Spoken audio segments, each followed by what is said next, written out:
Let's go for it!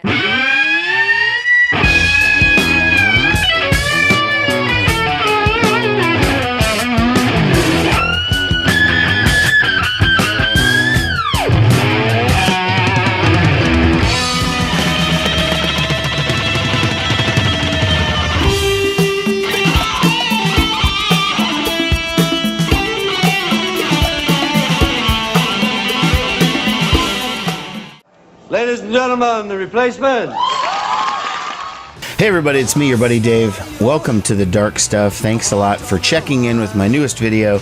Today we're going to talk about a record that I am so fucking excited about. I've been excited really for months since I first heard that it was coming out. And that is, I mean, why even give a big lengthy preamble? It's the new live album from The Replacements, for sale live at Maxwell's 1986.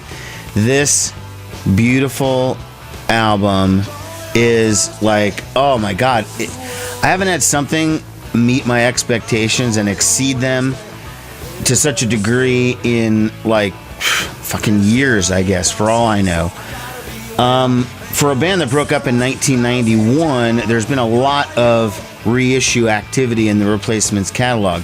Now that's great. Catalogs come out reissued on CD, reissued on vinyl.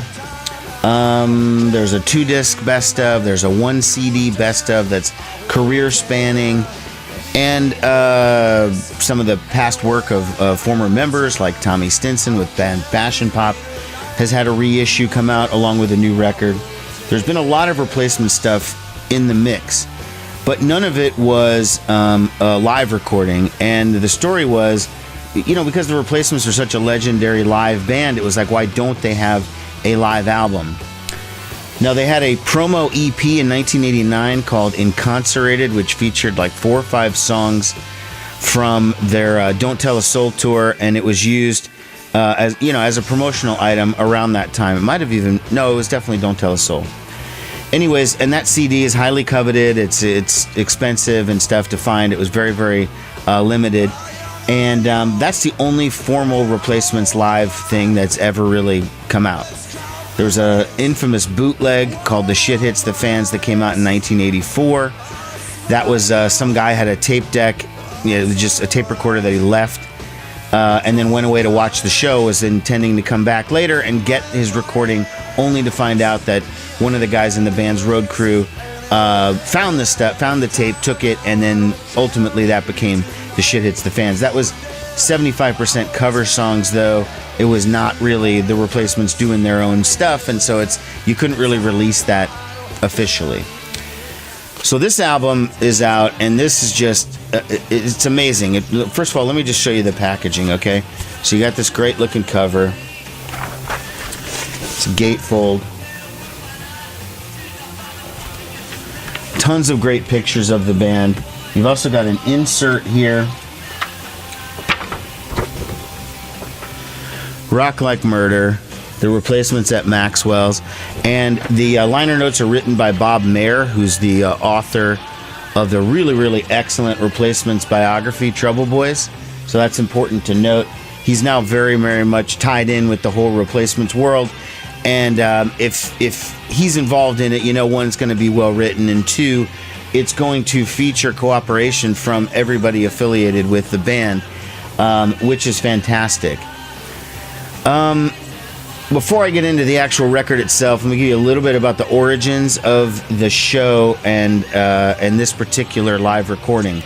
Now, the Replacements live at Maxwell's, February 4th, 1986, has been around for years, okay? It's a bootleg cassette. I did dig around for about 20 minutes trying to find my old copy of it. I couldn't find it. I just got too many boxes and I couldn't find it. So this tape has been around for a really long time. There is also a videotape of the Replacements being filmed at sound check for that exact same show. So earlier in the day, they came in, they did a sound check. There was a camera crew there, and they filmed them doing that.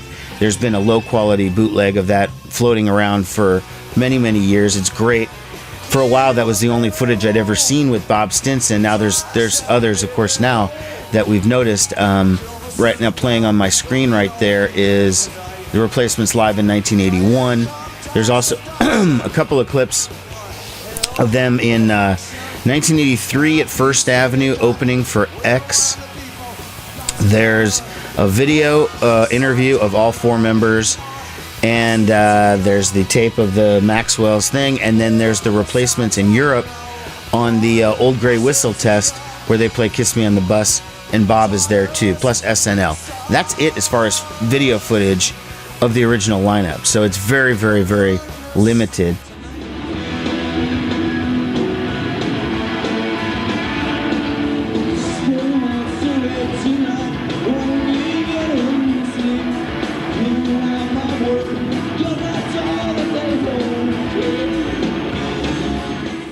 But I have to say, now that they finally put it down on vinyl, on CD, whatever, I could not be happier. Despite having heard this show 100 times, it's brought to life because these are the actual... Okay, so rather than just a soundboard tape, you know, a tape running through the board, you hit record and that's it, and bam, now you've got your tape. They did have a full 24-track mobile studio brought to Maxwell's, this tiny club in Hoboken, New Jersey, to record the band for what they thought might end up being a live album. So this was professionally done. The idea for a Replacements live album was scrapped, largely because it just didn't seem feasible. And they also really wanted a video of the band. The band refused to make a music video, and this was, after all, 1985-86, when MTV was everything. And so they also wanted to film this Maxwell show. They didn't end up doing that. They just filmed the sound check. But so then they thought, well, maybe we'll get a Replacements live album out of this, because a lot of people were disappointed with the production on Tim. The songs are fantastic, but the production was a little off. So Warner Brothers decided to do this 2 weeks before the band was on Saturday Night Live. They had a rather infamous appearance there, and Paul Westerberg said, "Come on, fucker." And the mic did pick him up saying that, so the band was ultimately banned from being on Saturday Night Live for a lifetime ban. They did come back to 30 Rock, and they played on the Jimmy Fallon show in their reunion years in 2014 or 2015. But basically the Replacements were banned from network television and only appeared one other time on network TV after that. So basically the tapes that make up the Live at Maxwell set sat somewhere in a vault, apparently from 1986 when it was recorded until 2007, when all of this reissue stuff was starting to be talked about, and the idea was first introduced about possible Replacements live album. Well, obviously that didn't happen at the time. It sat on the shelf again 10 more years before it's finally seen the light of day. And yeah, is it worth the wait 31 years for this album to finally come out? Fuck yes, it's worth the wait. This is just so great. The set, let me just tell you, it's songs primarily, entirely from the band's first 4 albums. And Stink is an EP, so I don't really include that as an album. So we're talking Sorry Ma, Stink the EP, Hootenanny, Let It Be, Tim, which was the new album at the time, and they do play Can't Hardly Wait on here. Serious Replacements fans know Can't Hardly Wait came out on Pleased to Meet Me in 87, but had been floating around in their live set since 84, and they were trying to record it in the studio. Rumors are they tried it in Let It Be, but it didn't work. They definitely did it during Tim, because there's an actual official released version of Can't Hardly Wait, the Tim version, on the expanded edition of Tim, so we know that's happened. So it was a song that had been floating around there, but the rest of it is almost entirely their own songs. It's not a bunch of drunk covers. Fox on the Run, they do, as far as covers, for about a minute. They do Black Diamond, like they always do the Kiss cover. They do Baby Strange from T-Rex, and Nowhere Man from the Beatles, Hitchin' a Ride, I can't remember the name of the band, you know the song Hitchin' a Ride. So they do some covers at the end, but it is, again, 95% Replacements doing their own material. The band's in perfect form. Bob's playing great. Chris Marr's playing great. Tommy Paul, of course. I mean, you see why this band was just so fucking amazing at this point. And then you also see how they look and how they act, and they were so completely out of step for 1986. But they did lay the groundwork, them and Husker Du, really, for what came in the 90s with the sort of the Alternative Nation and Nirvana and the Pixies and Green Day and stuff like that. And you see now, people are finally getting this awareness of like, wow, they were doing that all these years earlier. So there's only so much I can gush on about the album. There were some promotional materials that were made that came along with the record. Now, if you're already watching this now, you're probably too late to get that, because I'm sure there were some serious fans that were going to get it. But the first of those things was the little cutouts of the band members. Okay, these little cardboard cutouts. There's Bob. I'm holding up my Bob ones. I've got the rest of them back there on my wall there. You get the whole set. Now, you didn't get this by purchasing the album. Only select stores had those, and if you bought the album while they still had supplies, they would give you one. Our main record store here in town, Homer's, told me they got 10, and I'm sure they were gone within a day or two. In fact, the funny thing is, I had pre-ordered my album on Amazon because it was $10 cheaper than what it was going to sell for in a record store. So I pre-ordered it on Amazon, one, so I could get a download, because if you buy new vinyl on Amazon, you get a download. There is no MP3 given with the or download code given with the purchase of the album if you buy it at the store. And I did want that because I do love listening to stuff in my car.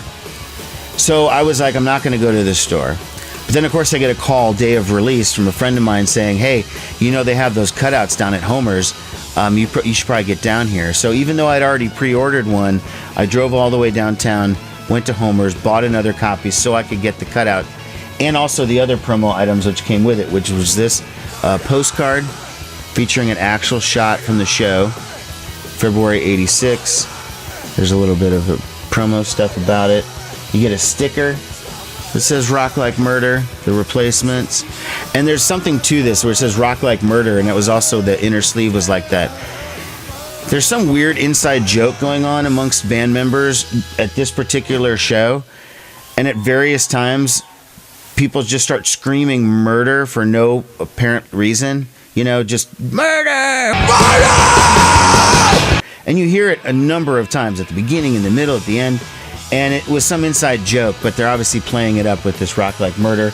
And then also a book of matches for The Replacements, which is, if you take it out here, it's the show, the Maxwells, at Hoboken. Okay, and then the cutouts. Now, again, those were not automatic. If you bought them, you didn't automatically get that. You had to go to select stores, and they had to still have a copy. Maybe you can get one, but those cutouts are my fucking favorite thing I've almost ever seen in terms of promotional material. It's just awesome. So, and now that we have the live album out, it's getting almost universal great reviews. The old school fans love it. People who are newer into the Replacements are loving it because they finally get to hear a real document of what the original Replacements were about. It sort of stands to reason that now they need to put out some other live albums too, and if this is a success, I could see it happening. I touched on that Incarcerated EP that came out as a promo item back in the 80s. Now, again, if they brought in a mobile studio to record the band live, and that's how you had to do it back then, stands to reason they didn't just record the 5 songs, they probably recorded the entire show. So there's another show that can be used as a live album, and then that would feature the next lineup of the band, Westerberg, Tommy Stinson, Chris Mars, and then Slim Dunlap, who replaced Bob, which is another weird thing about this.